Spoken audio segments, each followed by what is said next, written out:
your tent. He told Moshe Rabbeinu, "Ata po amod imi. You stay here with me." So Moshe, hey, they were 80 years old, and they had two children together. Moshe was intimate with his wife, but when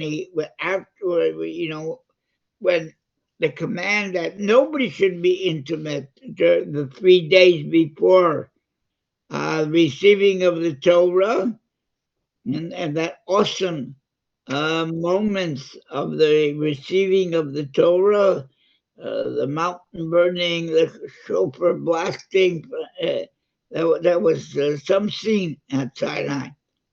But after that, go back to your regular living. Except for Moshe Poya Moidi Modi, you stay here with me, okay? And therefore, Miriam, you should have realized that your brother is different. He doesn't do anything with God till he has it. He doesn't have his own agenda. Everything he does and the way he practices, how he lives, is from God.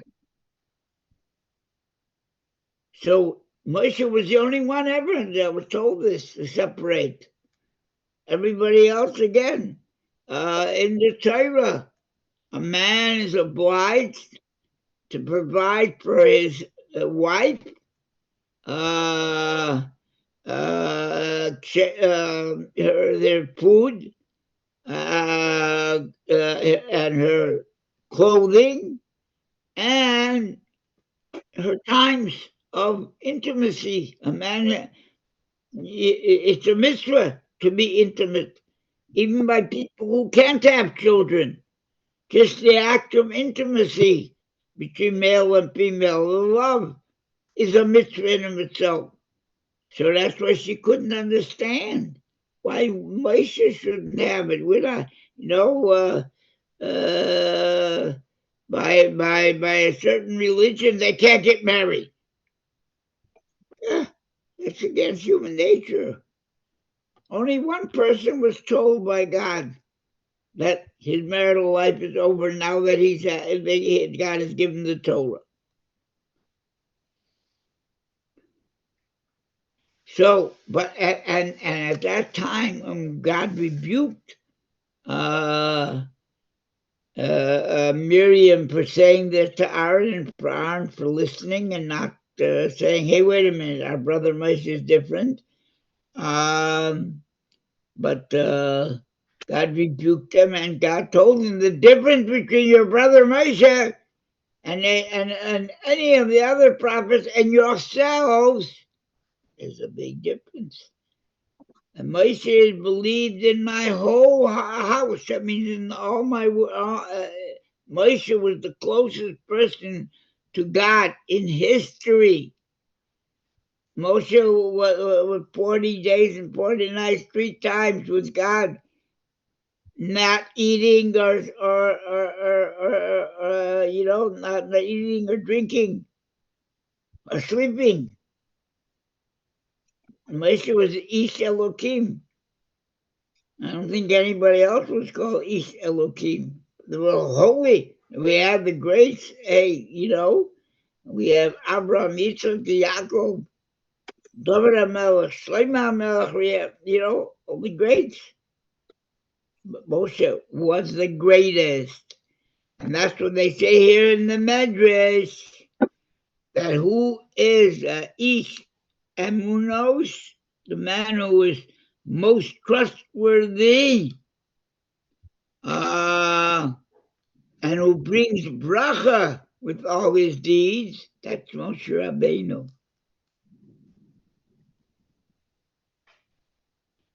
And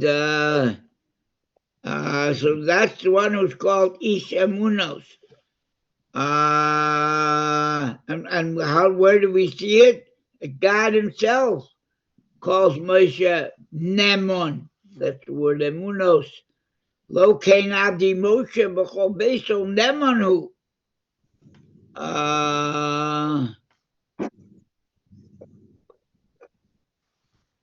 Have, so this is what is meant by ish emunos, a man of emunos. You can believe in him, you can trust him. Rav brachas brings only brachas. Shekol advorim shehaya gizbar aleim, everything that he was the treasurer over it. He collected all the materials. Shekol advorim shehaya gizbar aleim hayu mizborchim, everything that they brought in was blessed, nothing spoiled, nothing was putrid, everything was blessed. Vishu Neman. Why was that? Because he's the Gizbor. The Gizbor means the treasurer, the one who was collecting. He collected the materials that were brought by the people.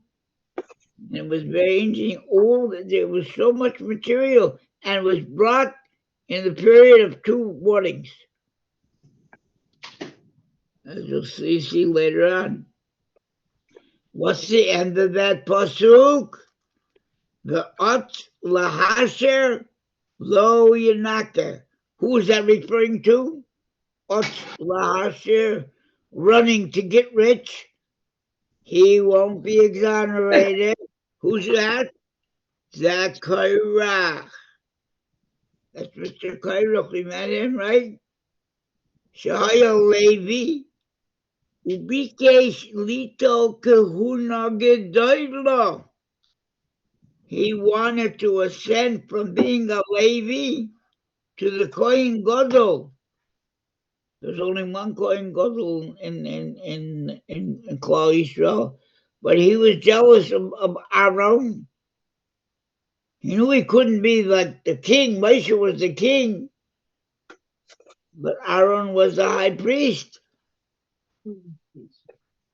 And the Mefarshim say, and very interesting here, the human nature is, and you can say in yourself and in your, everybody who goes to work wants to hire, wants to rise to a higher level than he was before. He wants to be promoted. Promotion is a big thing in everything. In professions, in academia, in business, people want to be, to rise from working, and they get a managerial position, and then officer, and still partnership in the business. But one thing you see over here, and this is what the Mefarshim say.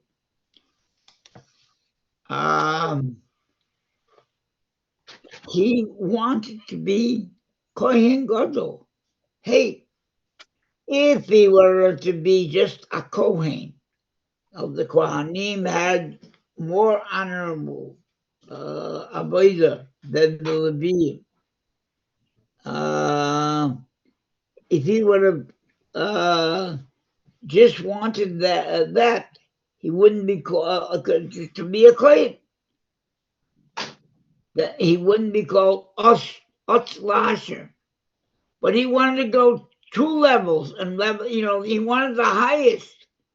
The Kohen Gadol is much higher than a regular Kohen. He goes into the Kodesh HaKadoshim once a year, and he does the avodah is much higher, and he is in beautiful garments and Pekudei Kahuna. He has 8 Pekudei Kahuna, where a regular Kohen has only 4, works in 4. So this is, the Midrash is talking to us about human nature. To be called an Utz lahashir, you're running to be wealthy. That's kairach. Why? Because he didn't just want the next promotion, the next highest thing. Not that he could have gotten that, because that's a thing of birth, but he wanted that level, and he wouldn't have this bad title, which brings a punishment with it. Because we're going to soon see what happened to Kairach. So it's natural to want, and we're talking about the desire, not the attainment, getting it. But in wanting it, he wanted to be the Kohen Gadol. That's why he was called an Utz.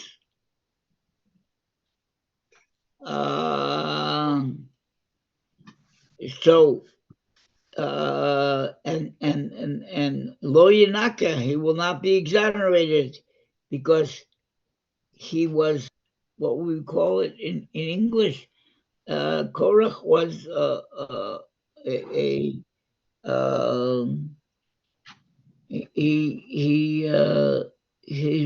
was only into himself, and he wanted to be the greatest, and wanting to be the greatest, and not just greater, but greatest. That's called the Otzlasher. He wants to rise to the top right away, and that's gluttonous. Anyway, we'll soon see what. So,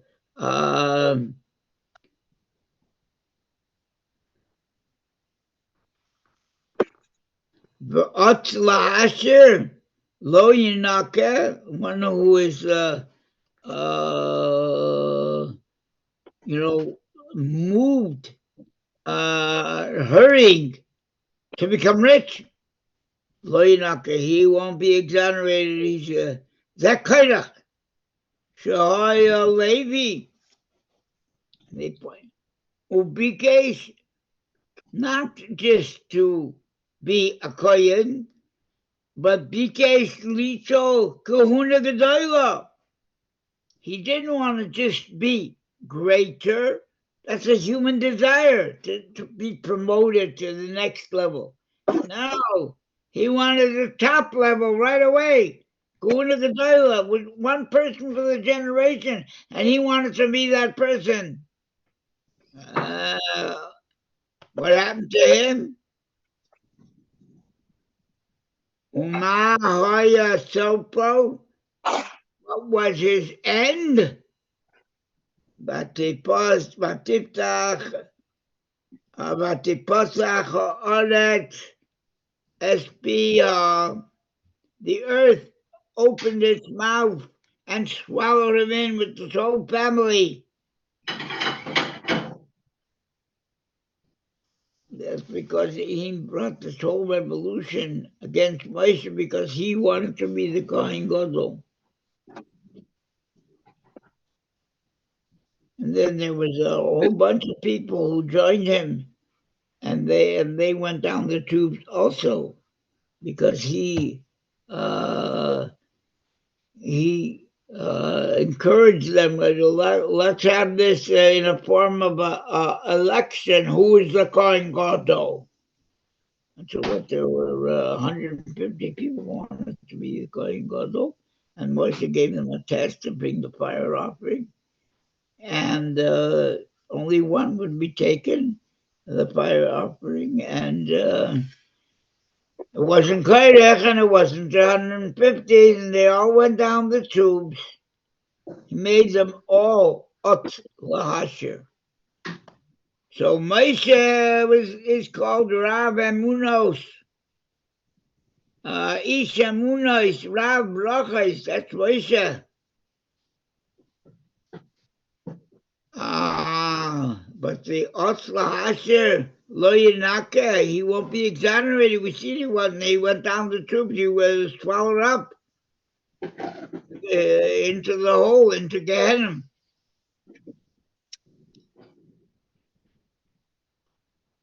That was his end. Umahaya Saifai, The earth opened its mouth, swallowed him up. So it seems from what we're learning here, it's unnatural to want to rise higher, a notch higher. That's natural. And that's not called ot lahasher, running to be great, to be rich. But if you want to be the top, that's already, that only one could have that. That was higher. It seems even there isn't a higher notch by the Kohanim. There's one who is the greatest. And that's the Kohen Gadol. And he wanted that. That was totally that if he wanted just to be a Kohen, he wouldn't have gone down the tubes. But to be the Kohen Gadol, that's a utzlash, that's a glutton. That's a guy, he's not doing it for he wants to serve God. He wants everything that the Guna Gedola brings. It's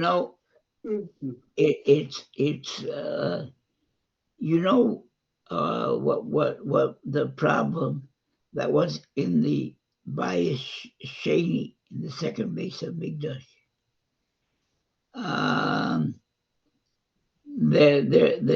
They bought the Guna Gedola, highest bidder, and going into the Holy of Holies, they knew what happened. You had the Kohen Gadol had to be so disciplined in thought. If he'd have one thought other than what he's doing in the service of God in the Holy of Holies, boom, he's history. And the ones who bought, they weren't ready and weren't worthy of being Kohen Gadol. And they knew that. But they paid big amounts of money to be the Kohen Gadol. But it's going to kill you. You can't have your mind isn't disciplined that you can only think about the Avodah. Your mind wanders. So keep out of there, and you won't die. But you want to be the Kohen Gadol. And yes, they want, even though they knew they would die. And that's why they put a rope around their foot. Because nobody could go there. They died when they had one bad thought in the time in that when they were in the Holy of Holies. They died, and but nobody could go inside and get them. Only a Kohen Gadol could go in there. So they tied a rope around him, his foot. And if he was in there too long, they knew that he's history, and they would pull him out. Now, how bad could these guys be? That moment that they had in the Holy of Holies, they gave their life for that. They gave their fortune for that.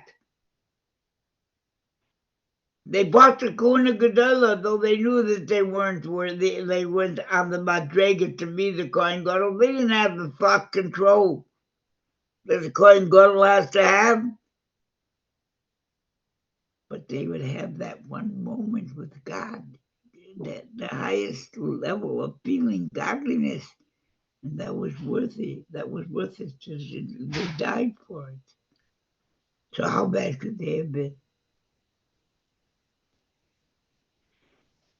Now, I don't know if Korach knew that Korach was a very accomplished guy, and he was holy, but he was an egoist, and he wanted to jump from being a Levi to being the Kohen Gadol.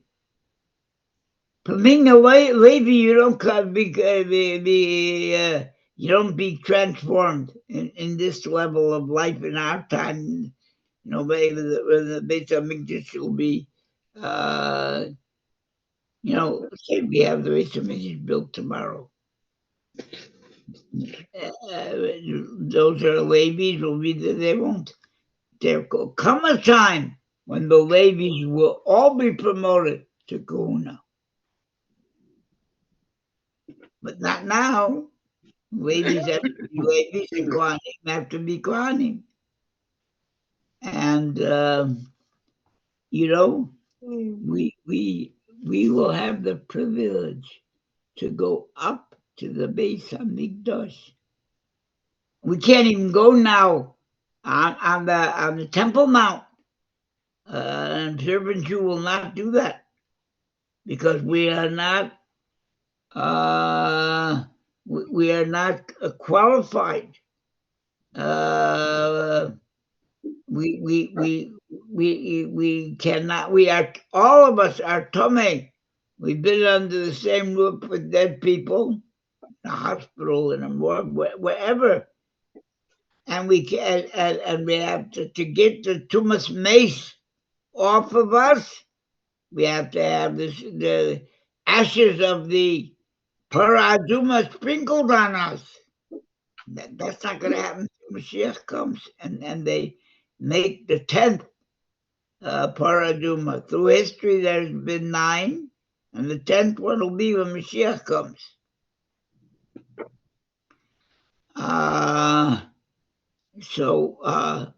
But we will be able to go to the Beis HaMikdash when A, we have this ashes sprinkled on us. B, we go to the mikveh before we go there into the Beis HaMikdash to take off those tumors that are in the body, and to go into the mikveh, you have to go into the mikdash. You have to go to the mikveh after. You have to have the ashes sprinkled on you. You have to go to the mikveh, but then we'll get that charge in the Beis HaMikdash. What the Beis HaMikdash offers, and that's why we long for it. You get a feeling of God's presence that you can't have any other place but the Beis HaMikdash. And that's just going into the Beis HaMikdash, not the Holy of Holies. Nobody can, only the Kohen Gadol can have that. But just going to Beis HaMikdash. And that's why we cry on Tisha B'Av in the 3 weeks. Look what we're missing. We don't begin to understand what we're missing. Yes, a person's avodah, a person is supposed to come to belief in God and can work on feeling the presence of God. If he works hard and learns and does the mitzvahs, and like he learned, he's a Beinoni in Tanya. He doesn't have any. He can have lustful urges that are not permitted out the Torah, but he gets rid of them and he takes his mind off of it. A tzaddik doesn't even get to lustful urges, but a Beinoni does. Yet he doesn't let it envelop itself in his thought, word, or deed. Anyway, that's so. But why do why we don't begin to feel the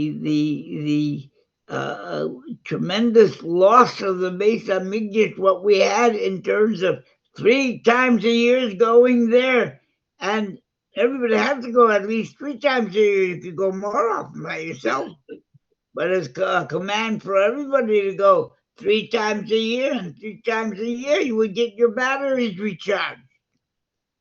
That means you're feeling for God. And that's why we long, Shibona Beis HaMikdash B'meir of Yaveinu. And then we'll know, Sein Chelkeinu, we will feel that Torah is a part of us. and we long. Sheba the Beis Hamikdash. And Bnei Yerushalayim Brachamim Tashuv. God return to Yerushalayim and build the Beis Hamikdash. So,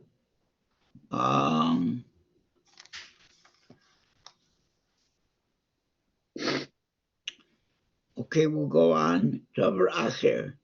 Ish emunos Moshe. What again? What other qualities? Ish emunos Moshe shenasa gizbar al melechas hamishkan. Moshe was the treasurer. He was the accountant on the work of the Mishkan. And so the Midrash continues, Shonu Rabbeinu. Here's what our rabbis have taught in the Mishnah. Ein memanin srada al hatzibur b'mamon pochish mishnayim. Hey, you don't have one person collecting the money.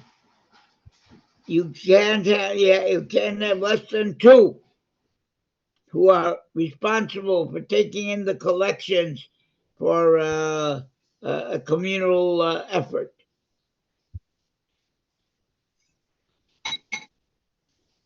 So the Midrash said, wait a minute. If this is the case, hey, Moshe, was a singular collector. He didn't have anybody with him. And now you're saying that the Mishnah says, wait, that's not right. Because ein memanin pachos mibeis. When you're going to have a campaign, you got to have two guys collecting and one checking the other. Ella, Apal Pishoya Moshe Gizbar Latzmai. Moshe was the only collect Gizbar in charge of the collecting the money. Who he would add, he would call to others. Umechashev al yedehem, and he would make the accounting through them. Shenamar, Eile Pekudei Mishkan. This is the countings of the Mishkan, everything we had, how much money it cost to have this and this and this, and he collected the money, counting the money that was collected, the material that was collected, that was valuables. So it says here, it doesn't say Eila Pekudei Mishkan. This is the accounting of what went into building the Mishkan. Asher Pokad Moshe, that Moshe accounted for. No, Enksiv Khan, Ella Asher Pukad Alpi Moshe. It was counted through Moshe, Al Yedei Moshe, Biad Isamar. Hey, there was somebody with Moshe who did the counting together with Moshe. And that was Isamar, a son of Aaron, Ezra and Isamar. So Moshe did have somebody with him.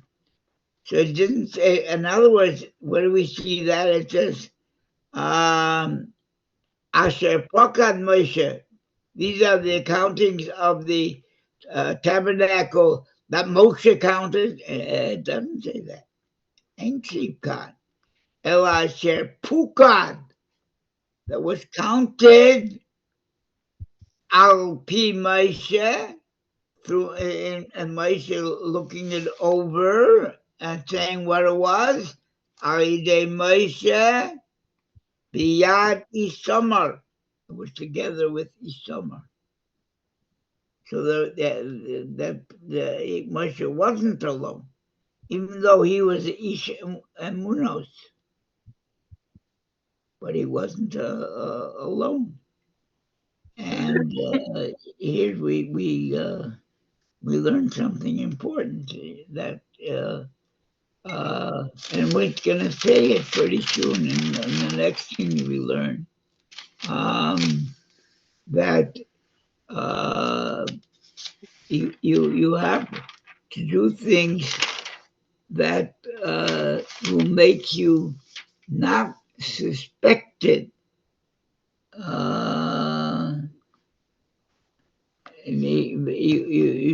You should not do anything that can make you questionable your honesty in the eyes of people. You got to be, just like you got to be clean with God. You know, the God's watching everything you do, and you can't do any shenanigans. Same things, don't do them. You have to be that people. You shouldn't get into situations where people can suspect you of taking money.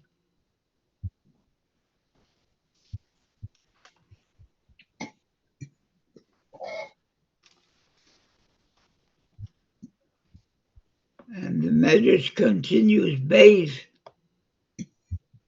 V'olav nemar below yechoshvu es ha'anoshim asher yitnu es ha'kesef. In another place, in Kings, it says, hey, you guys don't, the guys who, the trustworthy guys don't have to be below yechoshvu. They don't have to give an accounting. That's how Noshim Ashayit, no, it's a kesef, the ones who give the deal with the money of the Mishkan. Mao below Yechoshvu. What does that mean? Yechoshvu, they shouldn't be counted.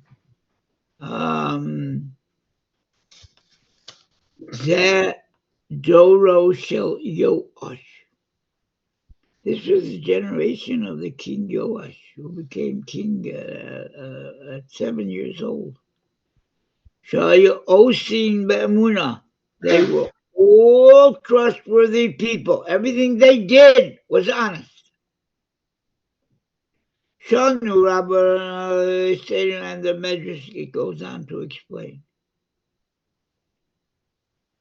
Shanu Rabbi Seinu, our rabbis taught, Lo haya nichnas, Mishaya nichnas litraim es lishka.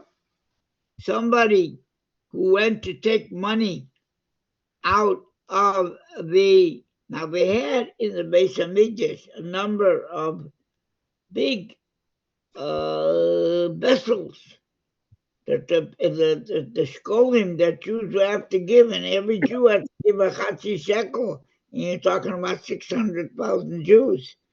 That amounts to a big amount, and they had it was that money they bought korbanos. Hey, you don't grow bulls and sheep. You got to buy them for people, okay?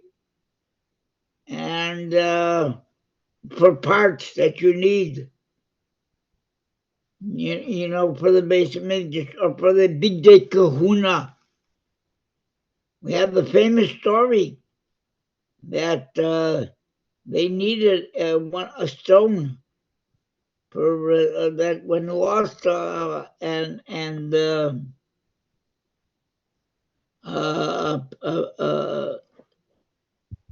it was in the hands of a non-Jew called Domo Benesini, and they had this precious stone, but the key was in a special place, and it was under the pillow of Domo's father. and the rabbis came, the ones who were in charge with the collecting money for the Mishkan, for what, it's called Bedek Habayis. It was a miraculous place, but it was human. But yet there was repairs you had to pay for.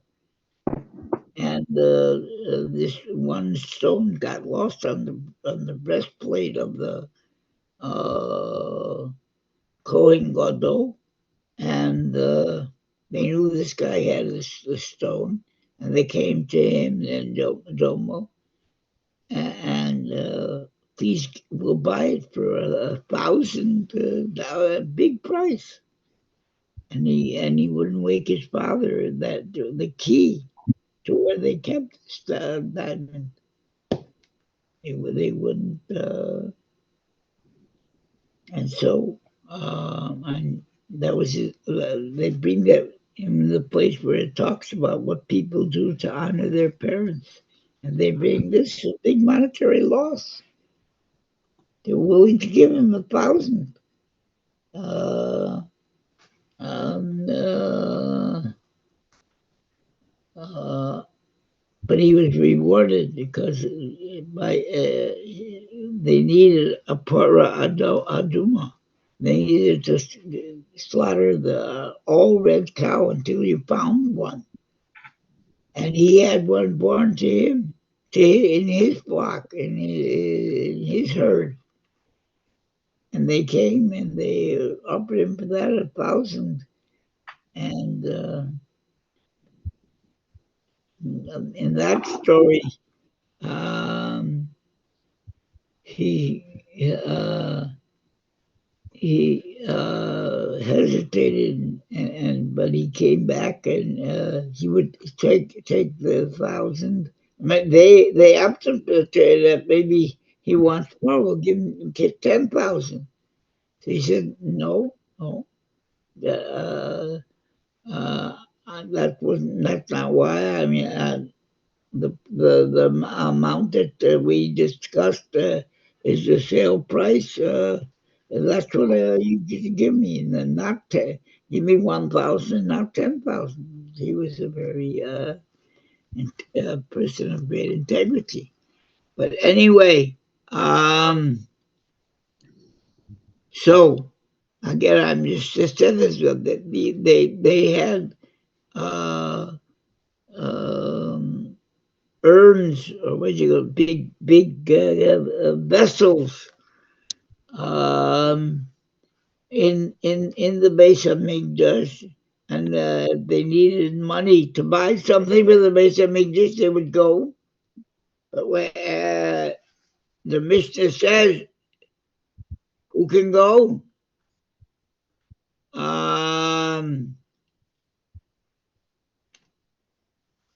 So the Midrash says, Shana Rabbeinu, Misha Nichnas Litrom Es Lishka. Anybody want to take money out of the Lishka, out of where they kept the money, the bank, and they had to Lo Hoya Nichnas Lo Bepargud Chafus V'Lo Ba'ampelia. They didn't go with a coat that had openings at the bottom of the coat, or pockets. Why? Because if this person ever got wealthy on whatever else he did, but the people are going to suspect him. She'im Yashir, if he gets rich, Yemru, hey, people say this is a guy who goes into the bank in the Mishkan to take the money. He took more. He took for himself a bunch of money. And that's how he got rich. All of a sudden, this guy got rich. He never was rich before. And so You have to. You can't go in with there's difference with garments that you could put you could hide money. You could hide money in your pockets. So you have to go in with a coat without pockets. And you have to that you should never be suspected that you embezzled. You took from the list, you took for yourself as well as you took for the Mishkan. Why? And so that's why that a collector had to go in with a garment without pockets, without hems that were open, and they could slide the money into the hem.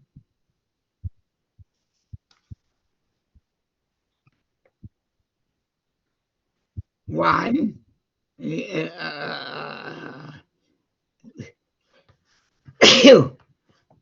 if it was a holy man or a big respected Rav, he had to, the same as anybody else, he had to have garments that didn't have anywhere that he could store the money. That he could store money.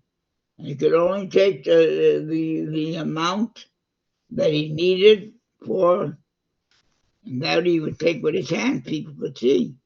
But he didn't hide anything.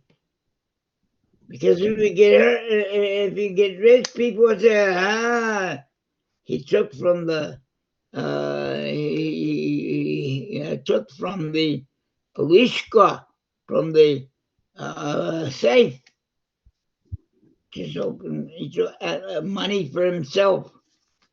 That's how he got rich.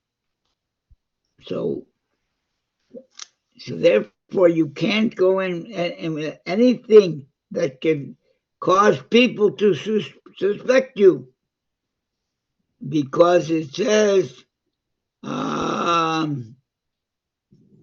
she'adam tzarich lotze yidei habrios. A person has to be careful from bringing suspicion to the creatures, to the people.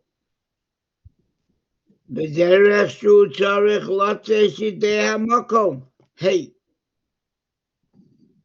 a guy, who's a believer knows that every minute he's watched, thought, speech, and deed. He's watched by God. Everybody. A human being can't watch more than a couple of people at one time. God's watching the 16 billion Jews and 8 billion people. That's God. Okay? But just a believer knows that he's being watched by God. So he doesn't do things wrong because, hey, you're being watched by God. Smile. You're on candid camera. So just like you have to be careful and make sure your deeds are kosher before in the eyes of God, you have to also make sure that you're kosher in the eyes of man. And that's a very important principle. There's a pasuk. The pasuk reads as follows: V'yisem nekim Hashem umi Yisrael. You should be clean in the eyes of God and in the eyes of Israel, the Jewish people, not to have any do anything that causes suspicion. So hey, if a prum Jew would walk in to a Tracer restaurant, and he's not going in there to eat, he's going there to meet somebody. It's not a place where you should meet people because people are thinking that you went in to eat. Oh, that prom guy went in to eat. I never. I had a situation when I haven't been driving since then. That I had this miracle that the car, my auto went. This was 6 years ago. Haven't driven since because my auto went by itself. I couldn't control it, and I crashed if you know, on West 7th Street. There's this whole ravine, and I went down the hill there. And I crashed into trees and stones, and it was a miracle that I walked out without a scratch. And the people saw that, and they ran down, and they thought they'd find me horizontal, but thank God I was vertical. I walked out. Thank God I could open it. The car was smashed. And so they took me up, and I was right. It happened right in front, across the street on 7, in front of what is it called, Famous Dave, or Trafer restaurant where they served the prime whatever. They have there a number of them, and the people says, "Come in, a glass of water." I said, I thanked them for it, but if you bring me a chair and a glass of water outside, I'll sit. I can't go into this restaurant because it's not kosher, and people might think that I went in to eat not kosher food. So you have to you have to be careful not to cause suspicion.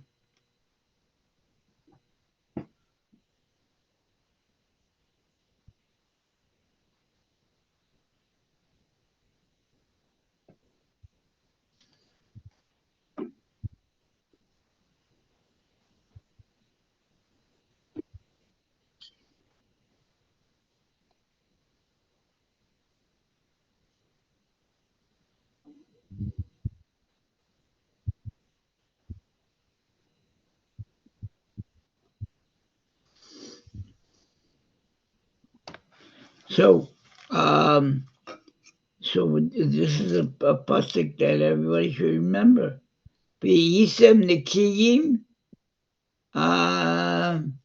Hashem. You should be clean in the eyes of God, but that's not enough. God knows your intention. I'm not going to drink. I'm not eating any food inside a tray for restaurant.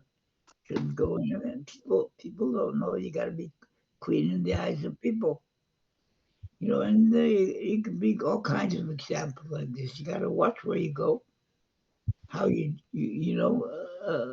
got to, in other words, you have to think that you shouldn't make yourself suspect in the eyes of people that you're doing something wrong. You know that God knows that you're not doing anything wrong, but it's not enough that God knows. People have to know also. You can't do anything to make people think you suspect you of doing it. You're doing it in a way with it. Hey, there's a mitzvah that a man can't be alone with a woman in a private room. It's called yichud. So, and the posting for even with a married woman, certainly not. But even with a girl, you're not supposed to. You have to leave the door open or the window open. That that you shouldn't bring yourself to be suspect.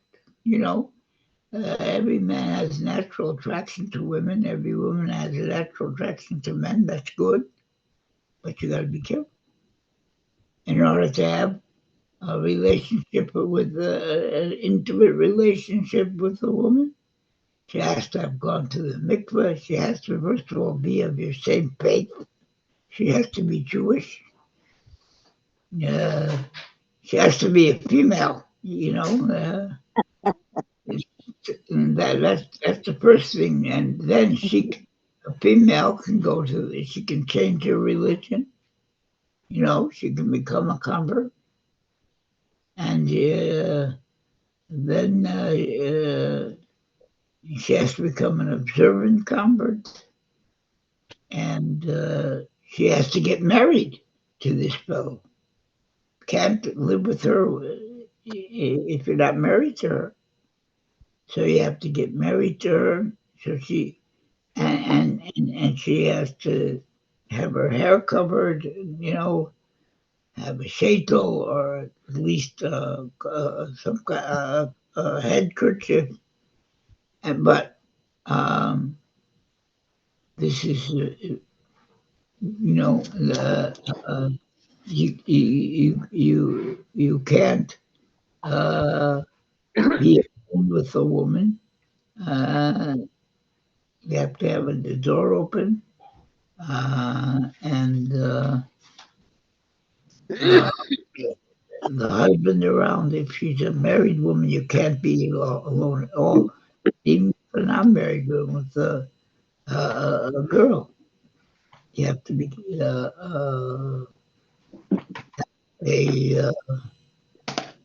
a window open to be seen, the door open. Anyway, because you have to be, God knows that you're not sinning, but man has to know that you're not sinning either. V'nisam nikim Hashem. You know this pasuk by heart. V'nisam nikim Hashem u'miyisrael.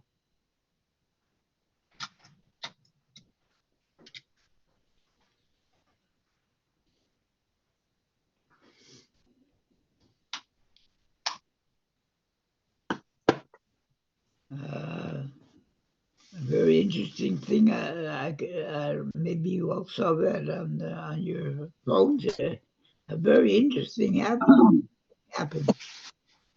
God became first child. It was the first wife passed away and didn't have any children with her, and he lived a whole long life with her, no children. And he married a second marriage. And at 88 years of age, 88, and he had a boy. He had a child. The woman was 52. It's also a miracle. But he had a child with a woman who was 52. She had children before, and that's why it wasn't a Bechor, a Petzerechem.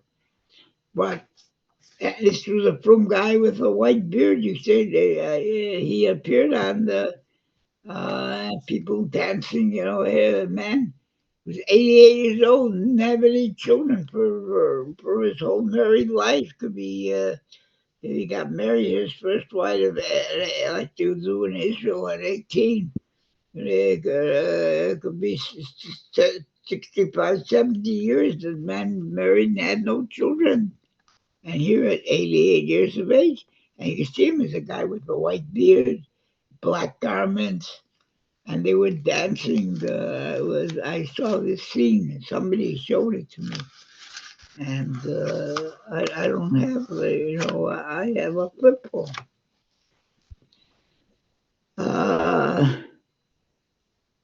You're lucky, Rabbi Feller. Yeah, a lot of people tell me that, Becca. It's true. Okay.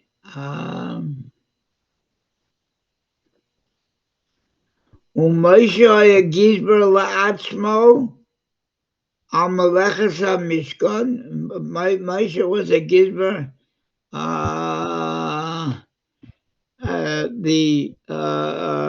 Moshe was the manager, the collector by himself.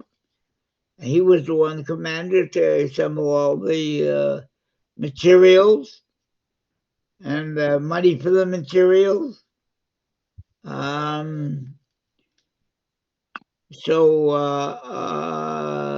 he was a Gizbar La'atzmo by himself. He didn't have anybody else when he was a collector. Ella B'shah she'amar lo HaKadosh Baruch Hu. When the Holy One, blessed be he, said to him, when he said to Moshe, Sheyasa Mishkan, that he should build a Mishkan, is Miyad Bayavo Kol Ish. Everybody came and brought and here the Midrash tells us a very interesting thing. L'kama yamim heviu.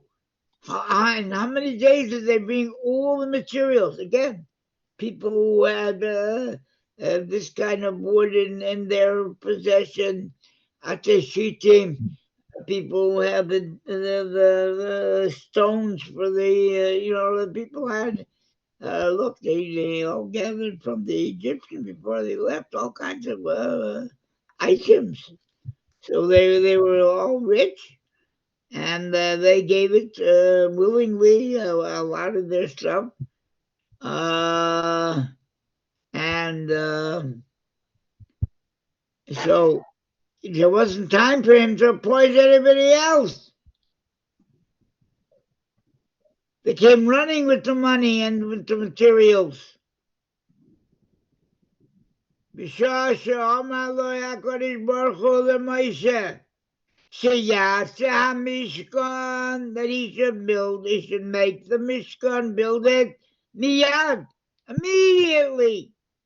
Vayavo kol ish, and every man came and brought up their stuff. And l'kama yomim, and how long did it take him? L'kama yomim viu kol ad nedava. Amar Rabbi Yochanan, Lishnei Bakorim Eviu.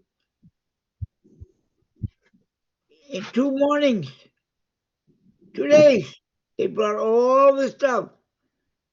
And they have to come and bring it with their hands. They wouldn't have delivery services.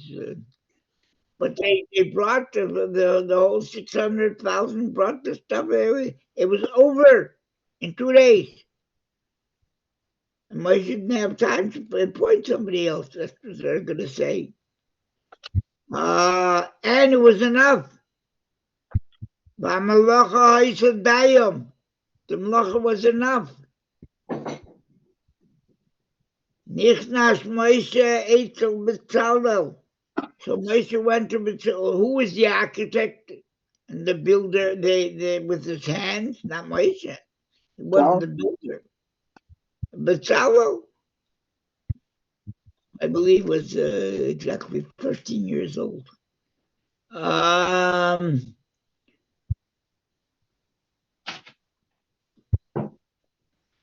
Eitzel B'Tzalel, he went into B'Tzalel.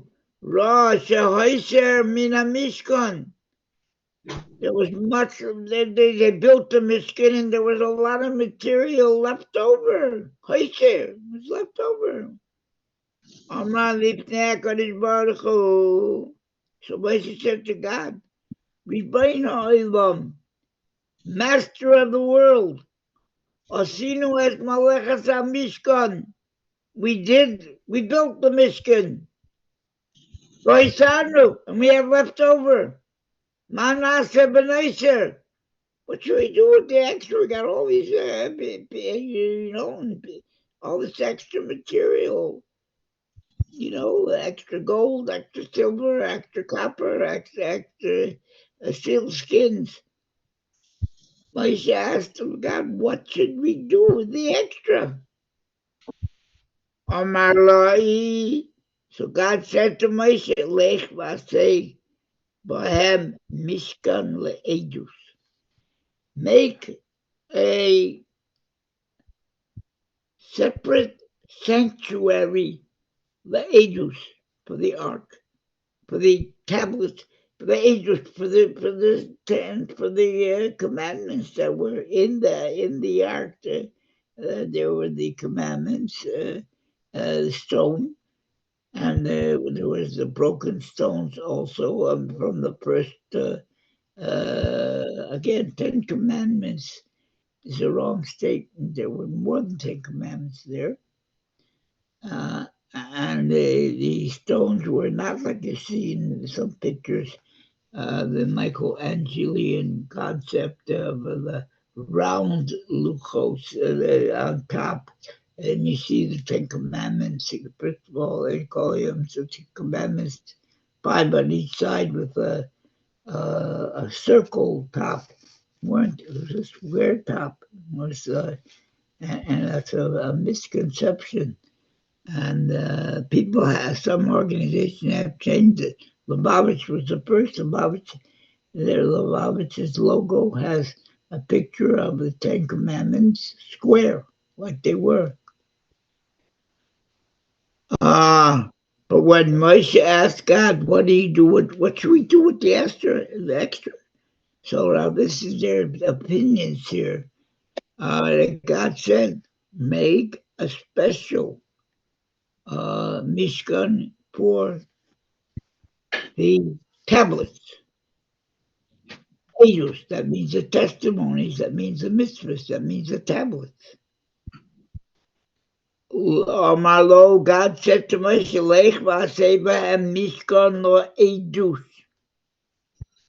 And put it and build that Mishkan in the place. Some opinions are build that tent right out of the tent of the Mishkan, but others say build it in the Mishkan, in the place where the Holy Holies is supposed to be. But God says that's what you do with the extra material.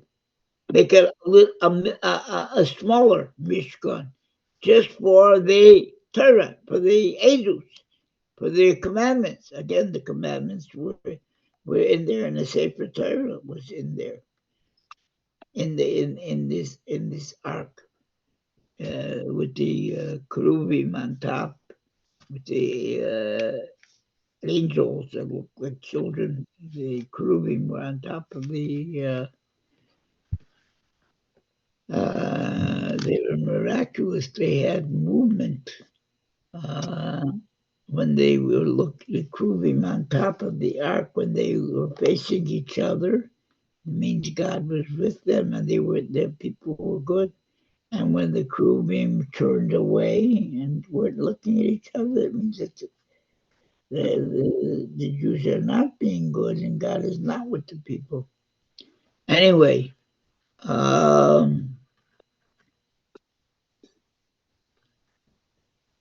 so again, Moshe said we got leftover material. Asinu as Melechas HaMishkan, we built the Mishkan, Sarnu, we got more leftovers. Ma Nasa B'Naisa, what should we do with the leftovers material? Amalo Lech V'aseh, God said to him, go and make from them Mishkan Le'edus, a tabernacle just for the commandments, not for the the menorah, the shulchan, the mizbech, no, just for the commandments that were in the ark. You know how the ark was built with three boxes, one of wood, and then inside and outside of gold. Halach Moshe v'asa Bohan. And okay, so Moshe went and did what God told him. He make a special Mishkan tabernacle for the commandments.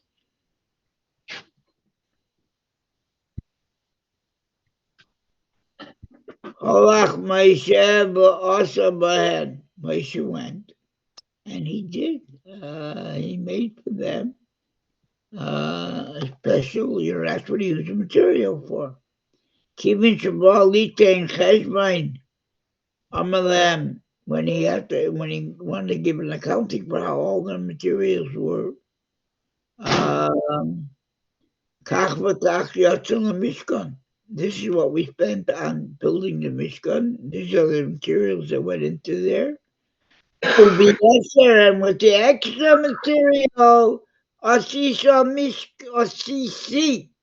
I built a Mishkan Le'edus, a special tabernacle for the commandments, the stone commandments that are in the ark.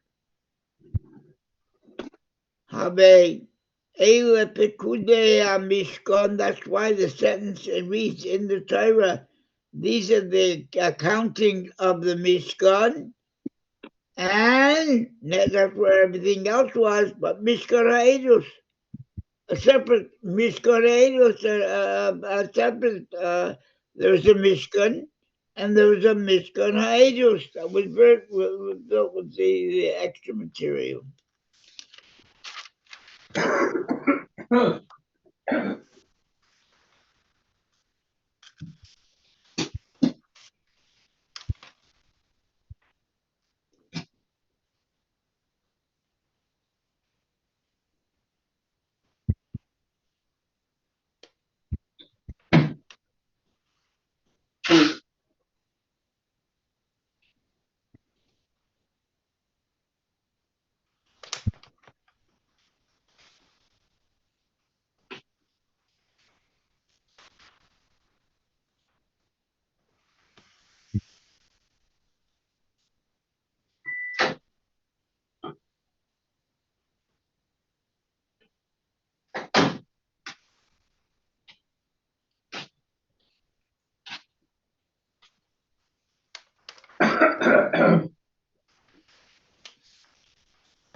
We have Purim coming up shortly. Is my clock right? Is it a quarter to 11? 20 to 11. Huh? 20 minutes to 11. 11, okay. We have Purim coming up, and I'd like to spend some time again with the Midrash on the Megillah.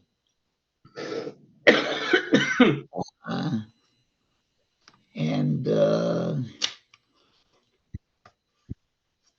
I remember, I'll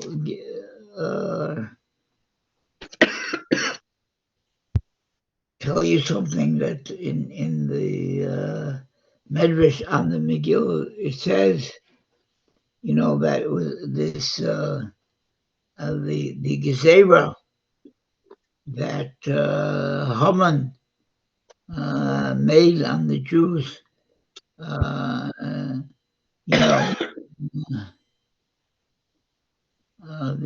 Gezerah of October 7th wasn't the first time that the Iran wanted to Lahashmid Laharig Labidis Kol Yehudim Tapanoshim B'Yom Echad, that they want to have genocide. Haman wanted genocide, a one-day Holocaust. And he cast lots. He was a suspicious guy. And it fell on the month of Adar. And he thought that, that's good, because that's the month that the greatest Jew ever died in Adar. He knew Jewish history. He took the course at the University of Shushan, Judaism 1, and he learned the history that Moshe Rabbeinu died in Adar. But he didn't stay for the next course where they learned that Moshe was also born in the month of Adar. Anyway, so Haman wanted to destroy all the Jews, genocide. It didn't begin in our time, the genocide. Haman was the great-great-grandfather of Hitler and Yahya Sinwar. And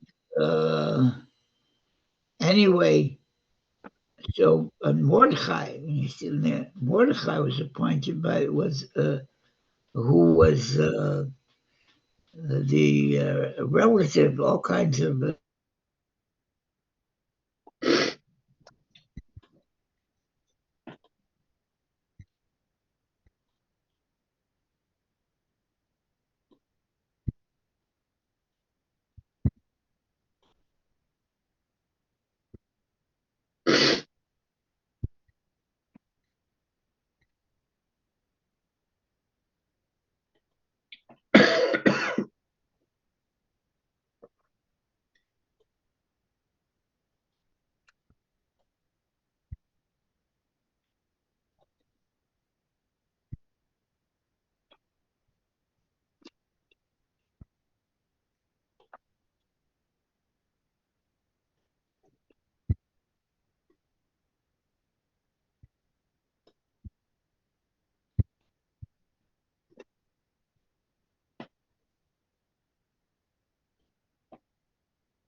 Why?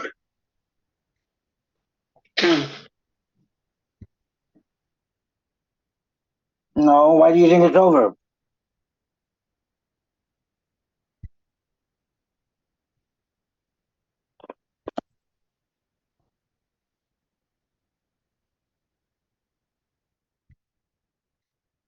Sometimes the rabbi loses the connection. But I still see his name there. Yeah, I mean, he's connected, but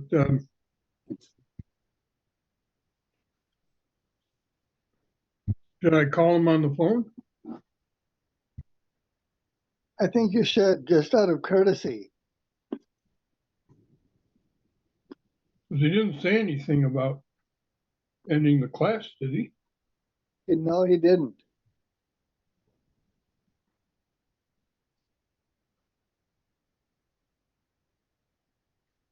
Well, you give him a call. I'm doing that right now. Good. Is his picture frozen, Michael? Or What? Jonathan? Is the picture frozen by him, Rabbi Feller?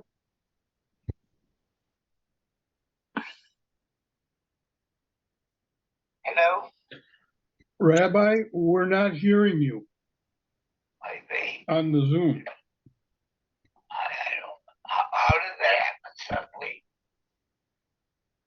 Well, it happens from time to time. Rabbi Feller? How to get back? Well, I'll tell you, No. it's pretty late anyway. So I started to tell him about Midrash about Megillah, but we'll continue next week. Because when Okay. it's 11, we start at 9 o'clock, right? Right. Right. Late anyway, so I don't know what to do to get it back. I see now on my thing, I didn't touch anything. And I don't know how to get it back on. Jonathan has something. Thank you very much, Rabbi, and have a good Shabbos. Thank you, Rabbi. The class where we did learn, and we'll have a good Shabbos. And remember to read this last Parsha and say Chazak, Chazak, P'nei Chazak after the Parsha. Okay? Amen. Thank you, Rabbi. Have a good Rabbi. job. You too. Yeah. All the Good best. Shabbos. Thank you. Good Shabbos, everybody. Thank you. Thank you. Everybody, have good Shabbos. Becca too. Bereket.